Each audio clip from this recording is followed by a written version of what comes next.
महाराष्ट्र चुनाव में तलवा बहुत ट्रेंड कर रहा है। वजह है महाराष्ट्र के डिप्टी सीएम देवेंद्र फडणवीस का बयान। उलेमा बोर्ड और एमबीए मामले के बारे में पूछे जाने पर फडणवीस ने कहा, महाविकास आघाड़ी ने मुस्लिम उलेमाओं के तलवे चाटने शुरू कर दिए। और ऐसे में बड़ा सवाल है कि क्या मौलानाओं ने फतवा सुना दिया है? ईवीएम का कौन सा बटन दबाना है? महाराष्ट्र चुनाव में मुस्लिम वोटों की सीक्रेट डील के दावों पर बिग एंड बोल्ड की दूसरी एक्सक्लूसिव रिपोर्ट।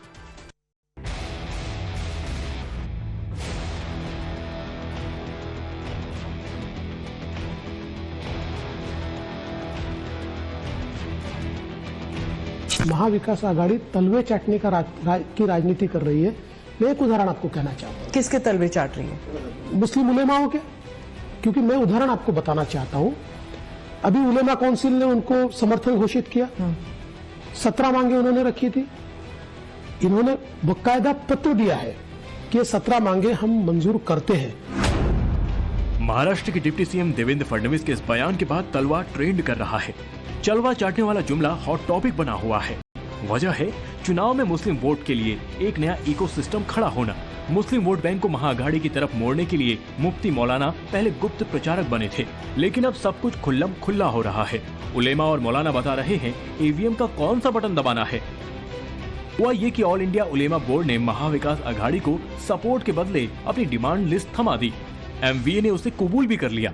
इसी चुनावी कबूलनामे के बाद महाराष्ट्र के डिप्टी सीएम देवेंद्र फडणवीस के इस इंटरव्यू की चर्चा चरम पर है। मुझे उसमें आपत्ति नहीं है अगर कोई मांगे रखता है, कोई मंजूर। मांगे कौन सी है? मैं एक मांग आपको बताता हूं। उसमें से एक मांग उसमें से है 2012 से 2024 तक महाराष्ट्र में जो दंगे हुए, उन दंगों में जिन मुस्लिम समुदाय के लोगों पर केसेस हुई है, वो सारी केसेस खारिज की जाएगी, वापस ले ली जाएगी। अब मैं सवाल पूछना चाहता हूं कि ये कौन सी राजनीति चल रही है? फडणवीस फायर है। वजह है महाराष्ट्र में मुस्लिम वोटों की डील फाइनल होने का दावा, वो भी सभी शर्तों के साथ। संघ पर प्रतिबंध, मुस्लिम आरक्षण, दंगाइयों की रिहाई जैसी मांगे एमवीए को कबूल हैं। देवेंद्र फडणवीस साहब आज की डेट में अपना मानसिक संतुलन खो चुके हैं। चुनाव में आने वाले हार से वो हताश भी हैं, निराश भी हैं, और उनके सहयोगी लोग उनको विरोध कर रहे हैं, उससे भी बहुत हताश और निराश हैं। तो उल जलूल और फिजूल की बातें कर रहे हैं। उलेमा बोर्ड का कोई लेटर था या उसका कोई जवाब था, सब पहले से तय हो चुका है, क्लियर हो चुका है, फेक है। कांग्रेस के प्रवक्ता इस पैक्ट को सिरे से खारिज कर दिया है, लेकिन ऐसे तमाम दावे सामने आ रहे हैं जिसमें कहा जा रहा है कि ऑल इंडिया उलेमा बोर्ड ने महाविकास आघाड़ी को सपोर्ट करने के लिए जो शर्तें थी उस पर सहमति बन गई है।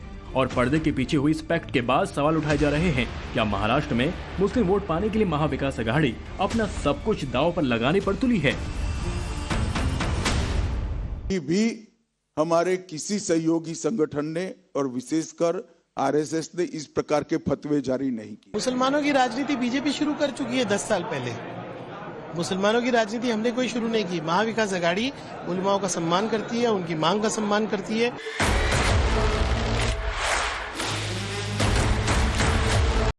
उलेमा बोर्ड महाविकास आघाड़ी को मुस्लिम वोट दिलाने के बदले 17 शर्तें रखी हैं और अब इस लिस्ट में एंट्री बढ़ा रहे हैं सज्जाद नोमानी। मौलाना सज्जाद नोमानी ने एक पूरी लिस्ट जारी की और ऐलान किया कि महाराष्ट्र चुनाव में सज्जाद नोमानी और उनका एकता फोरम महाविकास आघाड़ी के 269 उम्मीदवारों को खुला समर्थन करेगा। मुझे मालूम है लोकसभा के इलेक्शन में आपके कुछ लोगों ने बीजेपी का साथ दिया था। ऐसे लोगों का हुक्का पानी बंद होना चाहिए। ऐसे लोगों का सोशल बाइकआउट होना चाहिए। ऐसे लोगों से सलाम दुआ बंद होनी चाहिए। मौलाना सज्जाद नोमानी ने ऑफिशियल इस बात का ऐलान कर दिया कि महाराष्ट्र का मुसलमान महाविकास आघाड़ी के साथ है। महाराष्ट्र में वोटिंग से करीब एक हफ्ते पहले से मौलानाओं ने खुलकर वोटिंग करनी शुरू कर दी है। मुसलमानों से आधिकारिक तौर पर अपील कर दी है कि चुनाव में एमवीए का ही बटन दबाना है। क्या बेशरम लोग हैं? मस्जिदों को शहीद करने वालों का तुम साथ दे रहे हो। मस्जिदों पर बुलडोजर चलाने वालों का तुम साथ दे रहे हो। कह दो कि हमारा नाम अब मुसलमानों का नाम नहीं है, हम आज से घनश्याम दास है। कह दो, ऐलान करो। ये आधा तीतर आधा बटेर नहीं चलेगा। महाराष्ट्र में मुफ्ती मौलाना ब्रिगेड ग्राउंड जीरो पर मोर्चा संभाल लिया है। मुस्लिम मोहल्लों में घूम घूम कर डायरेक्ट मैसेज दे रहे हैं। महाराष्ट्र में मौलाना मुसलमान वोटरों को क्या मैसेज दे रहे हैं, इसे आसानी से समझा जा सकता है। आपको क्या लग रहा है किस ओर जा रहा है जनता का रुख इस बार? जनता ये बीजेपी से परेशान है, तो जनता महाविकास आघाड़ी को इस बार चुन के जरूर लाएगी। अंधेरी वेस्ट की बात कर रहे हैं ओवरऑल महाराष्ट्र में शिंदे के काम से खुश नहीं है? शिंदे अभी कैसा, शिंदे को इनको नुकसान लोकसभा में हुआ, इसीलिए उन्होंने नया कुछ ला रहे प्लान, लेकिन वो फेलियर प्लान है। फेल कैसे? बीजेपी बटोगे तो कटोगे, एक रहोगे तो सेफ रहोगे के नारे के साथ बढ़ रही है। वहीं विपक्ष की ओर से खुल्लम खुल्ला मुस्लिम वोटों की लड़ाई लड़ी जा रही है। यही वो चिट्ठी है जिसे लेकर जंग छिड़ी है। इसे ऑल इंडिया उलेमा बोर्ड महाराष्ट्र के चेयरमैन नायाब अंसारी ने महाविकास आघाड़ी को लिखा है। महाराष्ट्र कांग्रेस के अध्यक्ष नाना पटोले को लिखी इस चिट्ठी में उलेमा बोर्ड ने साफ शब्दों में कहा कि महाराष्ट्र में मुस्लिम वोट चाहिए तो कुछ शर्तें माननी होंगी। उलेमा बोर्ड की ओर से चिट्ठी आई तो एमवीए ने न सिर्फ इस पर अपनी सहमति जता दी, बल्कि एनसीपी की तरफ से उलेमा बोर्ड के नेताओं को चुनाव प्रचार के लिए आमंत्रित भी कर दिया गया है। यानी समर्थन की शर्त है, वोट की शर्त है, प्रचार की भी शर्त है।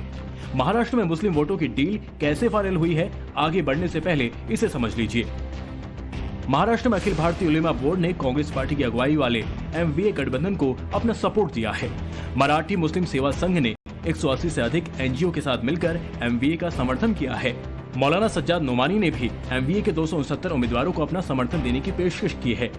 एआईएमआईएम ने महाराष्ट्र के हटपरस सीट से एसडीपीआई उम्मीदवार अजहर तंबोली को समर्थन दिया है। एसडीपीआई प्रतिबंधित पीएफआई की राजनीतिक शाखा है।